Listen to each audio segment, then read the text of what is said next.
Eh bien salut à tous et bienvenue sur Football Garden, c'est Bilal qui vous parle aujourd'hui. On se retrouve pour une toute nouvelle vidéo, tout nouveau débrief du match entre Chelsea et Burnley à Turf Moor. C'était du coup pour le compte de la 12e journée et en ouverture du championnat. Nos Blues qui s'imposent chez eux 2-0. Bon évidemment c'était un promu en face. On savait que Chelsea allait gagner, ça fait je crois une trentaine d'années que Burnley n'avait pas gagné à Turf Moor contre Chelsea, donc voilà, on s'attendait à ne pas perdre déjà, mais on s'attendait aussi à une victoire et les 3 points ont été pris, c'est le plus important, même si on va y revenir. Le contenu du match a été soporifique, surtout la première mi-temps. Je pense que la première mi-temps, j'ai dû peut-être m'endormir 3 fois devant le match. C'était vraiment dur à suivre. Mais en tout cas, voilà, Chelsea qui s'impose 2-0 face à Burnley. Chelsea qui fait une bonne opération en attendant les matchs de Manchester City tout à l'heure contre Newcastle et de Arsenal demain contre Tottenham. Il y a peut-être un monde où on finit ce week-end, 2e de Première Ligue, à seulement 3 points des Gunners en les jouant la semaine prochaine en championnat. Ce qui fait qu'on pourrait revenir techniquement à égalité si Tottenham bat Arsenal et que on bat Arsenal dans la foulée. On reviendrait à hauteur d'Arsenal. Donc voilà, c'est un bon week-end. On prend les 3 points, même si, encore une fois, dans le jeu, on n'a pas été flamboyant, même si on va y revenir avec les compos notamment. On avait quand même une équipe un petit peu remaniée. On commence avec la compo de Burnley, on va aller très vite, Dubravka dans les buts, Walker et Hartmann sur les côtés, Esteve Tuanzebe dans la défense centrale, Hugo Choukou avec Florentino Luis dans le milieu de terrain et avec Koulen aussi, il joue à 3 milieux. Et devant on avait du coup Chaouna, Anthony et Fleming. Voilà, sur le banc t'avais du Hannibal Mejbri, t'avais également Armando Broja qui était là, l'ancien Blues, mais voilà, rien à signaler en vrai de vrai. Côté Burnley, leur effectif, je le trouve vraiment moyen et on en avait parlé au tout début de saison dans ma prédiction du classement de PL. Je vois vraiment un effectif qui est trop moyen pour faire quelque chose et on l'a encore vu aujourd'hui. Côté Chelsea maintenant, on avait au départ Sanchez dans les buts, Reece James, Cucurella sur les côtés, Tosin, Chalobah dans la défense centrale, Achimpong, Badiashile sur le banc, Fofana n'était même pas dans le groupe. Selon Maresca, tout va bien. Ce n'est pas une blessure pour Fofana, il était simplement laissé au repos pour le Barça mardi prochain et ça va être un match très compliqué. Donc forcément on a besoin de tous nos meilleurs joueurs, même si on l'a vu, Cole Palmer sera malheureusement out, logiquement en tout cas, jusqu'à début décembre, donc devrait rater les matchs contre le Barça, contre Arsenal et ça nous fait vraiment mal et on va en parler de Cole Palmer là dans les prochains jours. Je pense que là le laps de temps est trop petit. Peut-être que j'en parlerai rapidement lundi dans une vidéo sur le cas de Palmer. Mais voilà, vu que le match du Barça, je crois que c'est mardi, ça fait un court laps de temps pour sortir 3 vidéos. Mais pourquoi pas, on verra si j'ai le temps. Mais en tout cas, voilà, on n'a pas de Palmer pendant quelques semaines. Pour revenir à la compo, Enzo Fernandez, André Santos sur le terrain, au milieu de terrain, avec Caicedo qui était du coup mis au repos lui aussi. Ça fait plaisir. Enfin, il ne joue pas un match. Ça fait très longtemps qu'il n'a pas joué un match. Ou alors qu'il n'est pas rentré à un moment donné. Devant, on avait du coup Neto, Pedro, Gittens et Delap. Donc voilà, une attaque un petit peu remaniée, notamment avec Gittens et Delap qui étaient présents.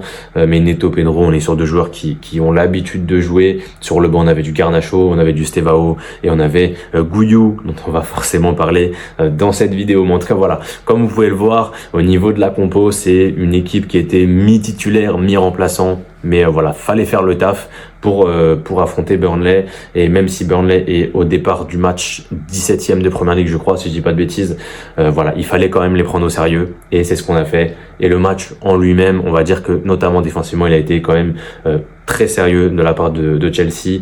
Même si on va en parler, mais offensivement, c'était compliqué.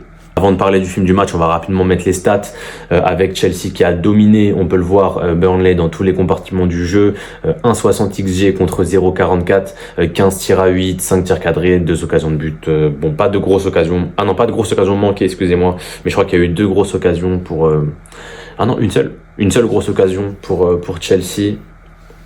C'est la frappe de Enzo Fernandez à la toute fin. Voilà, moins de fautes, beaucoup plus de corners. Au niveau des duels, encore une fois, on a dominé aérien et au sol. On a été meilleur qu'eux. Dribble réussi, pareil, en même temps. Gittens a fait un gros match au niveau des dribbles, donc je pense que ça a permis de remonter un peu la stat.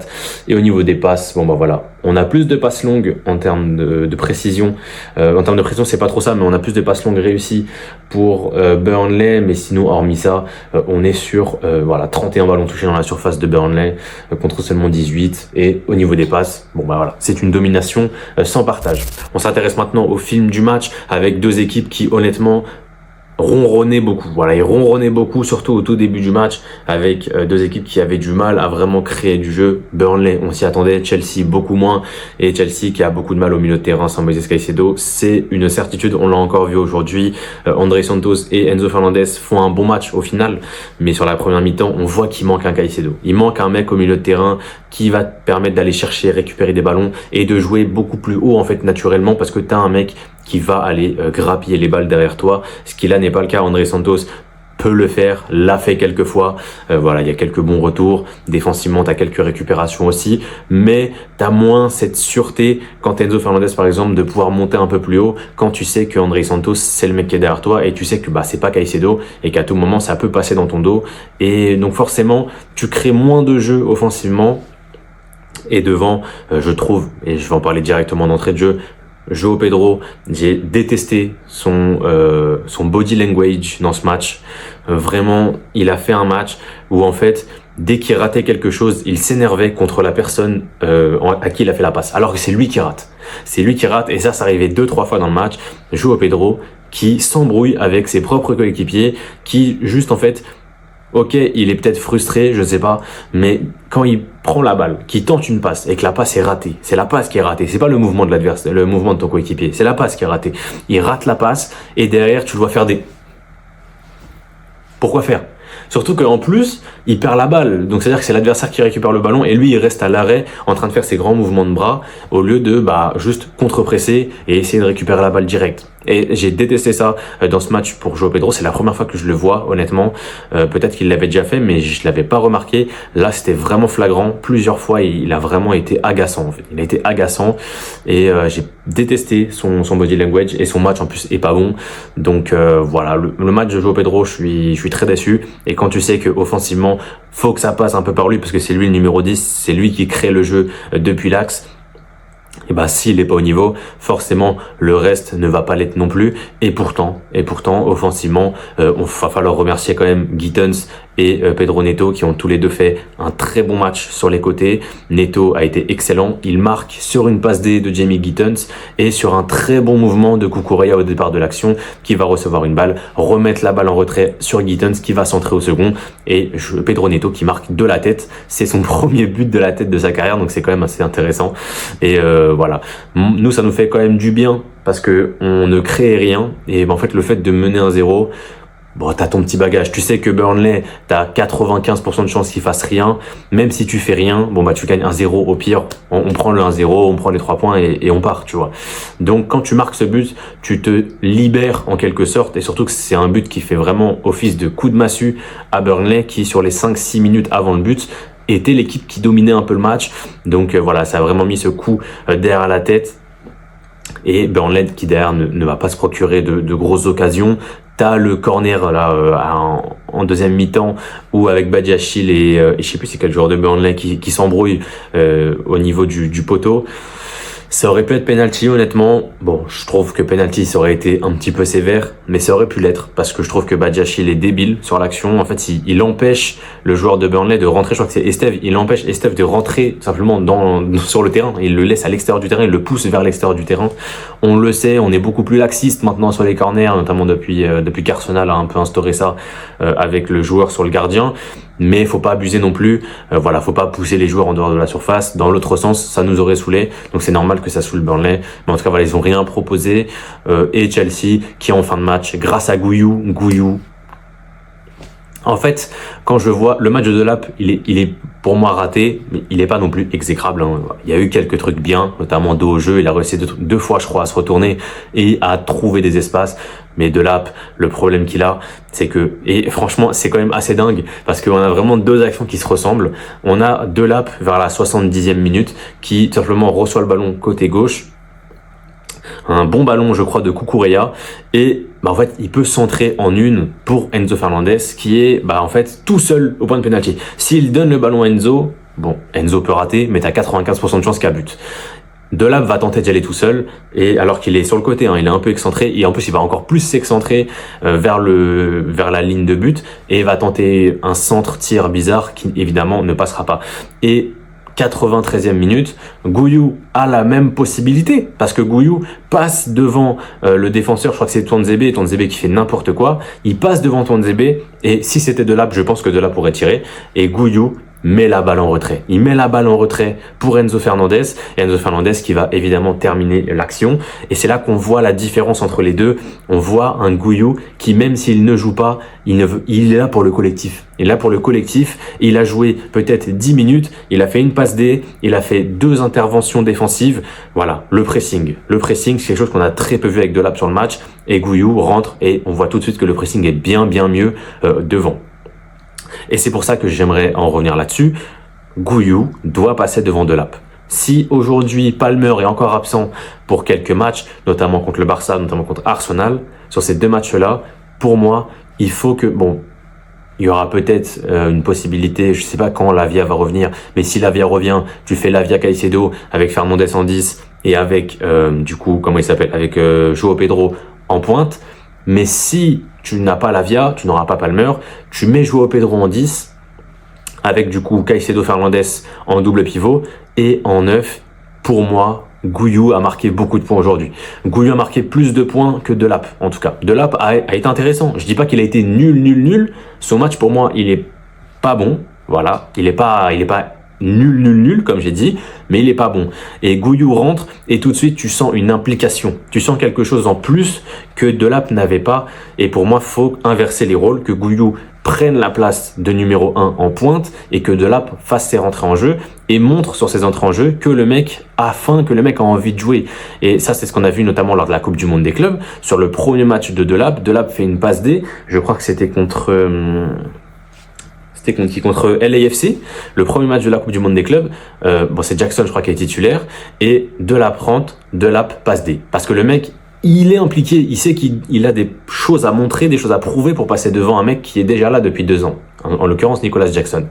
Aujourd'hui, la réalité, elle est tout autre. La réalité, c'est que sans Palmer, en fait, Delap, c'est le seul numéro 9, parce que, João Pedro redescend d'un cran.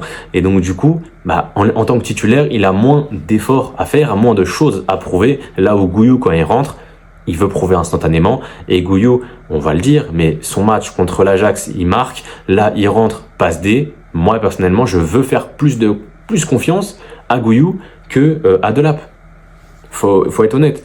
Aujourd'hui, je veux donner plus de temps de jeu à Gouillou parce qu'il le mérite selon moi et il marque beaucoup de points à chaque fois qu'il rentre en jeu. En tout cas, on s'impose 2-0 grâce à des buts de Pedro Neto et de Enzo Fernandez, des passes D de Gittens et de Marc Gouillou du coup. Et on va passer aux notes tout de suite avec dans les buts Robert Sanchez 6 qui n'a rien eu à faire du match. Je pense qu'il y a eu 2 tirs cadrés ou je sais plus combien. Attendez, je vais revoir. On en avait parlé, 2 tirs cadrés, donc 2 arrêts de Sanchez dans le match. Voilà. Au pied, il a pas été très bon aujourd'hui, c'est pour ça qu'il a pas plus. Mais il a pas été inquiété, il a pas fait de bavure. Voilà, Robert Sanchez dans la foulée un peu de ses matchs récents, un joueur qui est intéressant et qui est pour moi un des joueurs les plus réguliers en ce moment à Chelsea. On l'a beaucoup critiqué à juste titre, mais depuis quelques matchs, on est sur un joueur qui, est de plus en plus régulier et ne me fait plus peur. Moi personnellement, j'ai de plus en plus confiance avec Robert Sanchez et ça c'est plutôt cool. Reece James 6, il a joué qu'une seule mi-temps, donc c'est vrai que sa première mi-temps est réussie, mais voilà, deuxième mi-temps, on l'a pas vu forcément. Cucurella à gauche 6 aussi, des bonnes inspirations offensives. Voilà, beaucoup de bonnes inspirations offensives, excusez-moi, c'est dur à dire. Mais défensivement, je l'ai pas trouvé exceptionnel. Je trouve que Cucurella est moins fort que l'année dernière. On en reparlera de toute façon dans le conseil de classe fin décembre, je pense, où on parlera de la première partie de saison. Mais ouais, Kukurea est moins fort que l'année dernière. Mais voilà, il fait son match. Chalobah Tozin, 6, 5,5. Tozin un petit peu bizarre par moment. On sent qu'il est pas en totale confiance avec ses pieds, c'est dommage. Chalobah, en l'occurrence, lui a fait un match correct. Au milieu de terrain, Santos 6,5, Enzo 7. Voilà, les deux ont fait un gros match. Enzo en plus ça marque. Mais j'ai bien aimé le match d'André Santos, honnêtement, à la récup, qui a été très très bon. Joao Pedro 4,5, comme j'en ai parlé tout à l'heure, body language exécrable et son niveau sur le terrain était pas dingue. Quelques trucs positifs, mais beaucoup de trucs négatifs aussi. Delap 4 en pointe aussi, que voilà, comme j'ai dit, match pas nul, mais un match pour moi qui est raté. Et sur le côté, Gittens, j'ai mis 6, mais en vrai, je vais plus mettre 6,5, je pense. Là, vous voyez 6, mais c'est plus 6,5 que 6 pour Gittens, qui pour moi a vraiment fait un très bon match, surtout une très bonne deuxième mi-temps, avec beaucoup d'inspiration, notamment au niveau des dribbles, etc. Donc c'était très bien. Et Pedro Neto, 7,5, man of the match, évidemment, qui d'autre que lui. Sur le banc, 5,5 pour Gusto, 5 pour Badiachil et 6,5 pour Gouillou. J'ai beaucoup apprécié son entrée en jeu et j'espère qu'il sera titulaire contre le Barça mardi prochain, même si je pense qu'on aura peut-être, je sais pas si Lavia va revenir, mais même si on a Santos, on aura peut-être un milieu à 3 avec Santos, Caicedo et Enzo Fernandez. Et du coup, Joao Pedro jouerait en pointe. Mais j'aimerais beaucoup voir Gouillou dans les prochains matchs en tant que titulaire. Je veux vraiment voir ce qu'il peut donner, excusez-moi, quand il y a beaucoup d'adversité. En tout cas, voilà, on arrive au bout de ce débrief. N'hésitez pas à liker, à partager autour de vous, les amis. Je sais qu'il n'y a pas eu beaucoup de vidéos ces derniers temps, mais c'est également dû à YouTube lui-même. Je pense que la chaîne a été shadowban, et je pense qu'elle l'est encore d'ailleurs, mais on verra ça avec cette vidéo. Mais en tout cas, la chaîne est shadowban ou a été shadowban par YouTube. Donc du coup, mes vidéos étaient beaucoup moins mises en avant, même pas du tout mises en avant par YouTube. Et les seules personnes qui du coup pouvaient voir ma vidéo, c'est soit les gens qui du coup cliquaient, tapaient Football Garden sur la barre de recherche pour voir si j'avais sorti un débrief, ou alors ceux qui avaient directement dès la sortie de la vidéo, soit la notif, soit ils étaient sur YouTube dès la sortie de la vidéo et ils ont vu du coup la vidéo apparaître sur leurs abonnements. Mais du coup dans la page d'accueil, la vidéo n'apparaît pas. On a fait un test notamment avec David, que vous connaissez très bien évidemment, où tout simplement il scrollait sur son téléphone le temps de trouver ma vidéo et en fait je crois qu'il a scrollé vraiment 1 minute avant de trouver ma vidéo et c'est scandaleux parce que forcément dans le fil d'actualité des fans de Chelsea, je suis censé ressortir en premier ou deuxième, évidemment ça dépend de si David ou pas a sorti sa vidéo, mais si David a pas sorti sa vidéo, normalement c'est limite moi qui est censé être le premier dans le fil d'actu des fans de Chelsea et pourtant à l'heure actuelle, je sais pas avec cette vidéo, on verra, mais si c'est pas le cas, je vous invite vraiment à partager parce que j'ai besoin de vous pour relancer un peu la machine de la chaîne parce que forcément ça a créé quelque chose, je sais pas pourquoi j'ai été shadowban honnêtement, mais voilà, j'ai besoin de vous pour relancer la chaîne. N'hésitez pas à partager autour de vous, s'il vous plaît les amis. En tout cas, nous on se retrouve dès mardi pour la LDC et le match contre le Barça. Rejoignez-nous aussi sur TikTok. Voilà, le TikTok Football Garden, on va revenir là-dessus. Dès que je regarde un match qui n'est pas Chelsea, je ferai un mini débrief sur TikTok. Donc voilà, n'hésitez pas à nous rejoindre là-bas. C'était Bilal de la chaîne Football Garden. Portez-vous bien et la paix sur vous.